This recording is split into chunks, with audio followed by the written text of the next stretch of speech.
Goeiedag geliefdes, ons lees vandag 2 Korintiërs 7 verse 2 tot 16.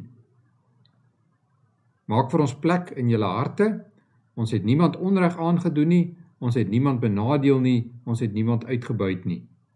Ek sê dit nie om julle te beskuldig nie, ek het tog al van tevore gesê dat julle in ons harte is om mee saam te lewe en te sterwe.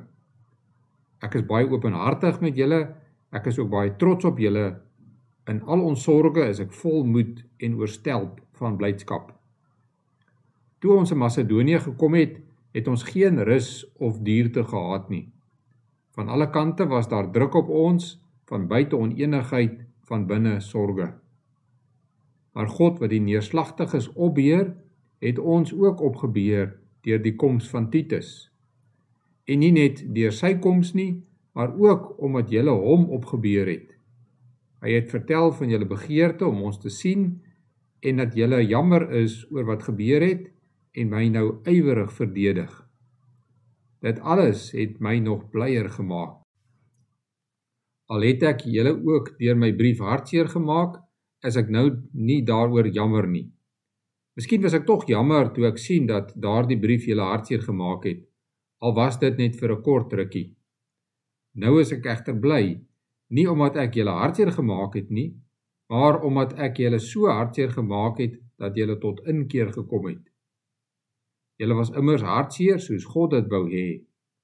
Ons het julle dus in geen opsig benadeel nie, want droefheid volgens die wil van God bring bekering wat tot redding lei. En daaroor was niemand nog ooit jammer nie. Daarteenoor bring droefheid uit wêreldse oorwegings die dood. Kyk net wat die ervaring van droefheid volgens die wil van God aan julle gedoen het.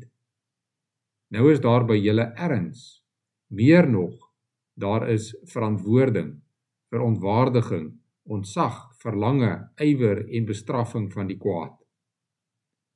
In elke opsig het julle gewys dat julle in hierdie saak onskuldig is. Dus, al het ek so aan julle geskrywe, was dit nie omdat iemand onreg gepleeg of onreg gelei het nie. Inteendeel, ek wou hê dat julle voor God tot die besef moes kom van hoeveel julle vir ons omgee. Juist daarom is ons nou so bly. Ons is nie net bemoedig nie, maar ook besonder bly dat Titus so gelukkig is. Julle almal het hom gemoedsrus gegee. Ek het by hom 'n bietjie met julle gespog, en julle het my nie teleurgestel nie. Soos ons altyd die waarheid met julle gepraat het, so blyk dit nou dat dit ook die waarheid was toe ons by Titus met julle gespog het. En sy toegeneentheid teenoor julle word al sterker as hy daaraan dink hoe julle almal gehoorsaam was en hoe julle hom met eerbied en ontzag ontvang het. Ek is baie bly dat ek in elke opsig op julle kan reken. Ons lees tot sover uit die woord van die Here. Paulus vertel dat hy 'n brief aan die Korintiërs geskryf het wat hulle hartseer gemaak het. Dit is nie 1 of 2 Korintiërs nie. Dit is 'n ander brief wat hy aan hulle geskryf het en wat nie vir ons behoue gebly het nie. Ons weet nie wat hy in hierdie brief geskryf het nie, maar ons kan aflei dat dit 'n baie emosionele brief was. Ons kan ook aflei dat hy hulle aangespreek het oor dinge wat gemeentelede verkeerd doen. Paulus was aanvanklik jammer dat hy die brief geskryf het, maar later het hy van Titus gehoor dat die brief 'n positiewe uitwerking op die gemeente gehad het. Dit het hulle wel hartseer gemaak, maar daarna het hulle sy vermaanings ernstig opgeneem en tot bekering gekom. Dit is soms vir gelowiges nodig om ander se sonde uit te wys. Dit is nie 'n lekker taak nie. Dit is nie lekker vir die persoon wat die vermaaning uitdeel nie, en dit is ook nie lekker vir die persoon wat die vermaaning ontvang nie. In vers 10 skryf Paulus dat so 'n vermaaning op 2 maniere ontvang kan word.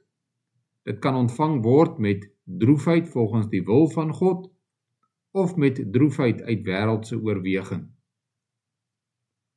Wêreldse droefheid kan ook spyt genoem word. Jy word uitgevang omdat jy iets verkeerd gedoen het en nou is jy spyt. Jy is nie regtig jammer oor dit wat jy verkeerd gedoen het nie. Jy is eerder ongelukkig omdat jy uitgevang is. Jou reaksie hierop kan wees dat jy huil of kwaad word of jouself verontskuldig. Dink byvoorbeeld aan wat gebeur as jy te vinnig ry en die verkeerspolisie stop jou en gee vir jou 'n boete. Jy gaan ongelukkig wees daaroor. Jy gaan dalk huil of met die beampte beklei. Daarna gaan jy miskien vir 'n rukkie binne die spoedbeperking ry, maar as jy nie werklik dink dat jy verkeerd is nie, gaan dit op die ou end niks aan jou optrede verander nie. Dalk het jy iewers in jou verlede 'n groot fout gemaak.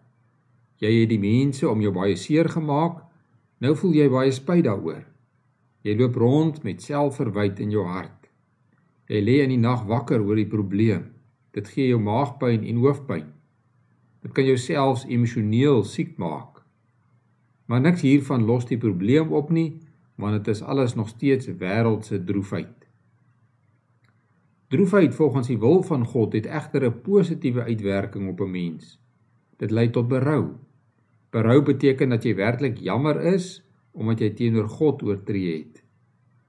Wanneer jy berou het, bely jy jou sonde voor God en dan draai jy weg van jou sonde. Jy vlug weg van jou sonde af. Jy doen alles in jou vermoë om nie daardie sonde te herhaal nie. En dit is natuurlik net moontlik deur die genade van God en die leiding van die Heilige Gees. Ware berou lei tot vergifnis en verlossing. Want wanneer jy jou sonde voor God bely, vergewe hy jou en maak jou vry van 'n skuldige gewete. In vers 11 lees ons dat hierdie berou veroorsaak dat jy meer ernstig is oor jou geloof en oor die wil van God. Dit maak jou meer verantwoordelik. Dit laat jou verlang daarna om die regte dinge te doen. Dit verander jou lewe op so 'n manier dat jy die ware lewe kan ervaar. Hartseer wat lei tot berou is iets waaroor niemand ooit spyt is nie. Wanneer iemand dus met jou praat oor 'n fout wat jy gemaak het, ongeag daarvan of dit 'n groot of klein fout was, moenie reageer met wêreldse hartseer nie. Moenie jouself jammer kry of vir die persoon kwaad word nie. Erken eerder jou fout teenoor die persoon, maar veral teenoor God. Laat die Heilige Gees jou leer hoe om van daardie sonde weg te vlug, sodat jy al nader aan die Here kan beweeg. Kom ons bid saam. Here, ons besef dat ons lewe nie sonder U kan verander nie. En daarom wil ons bekering by U soek.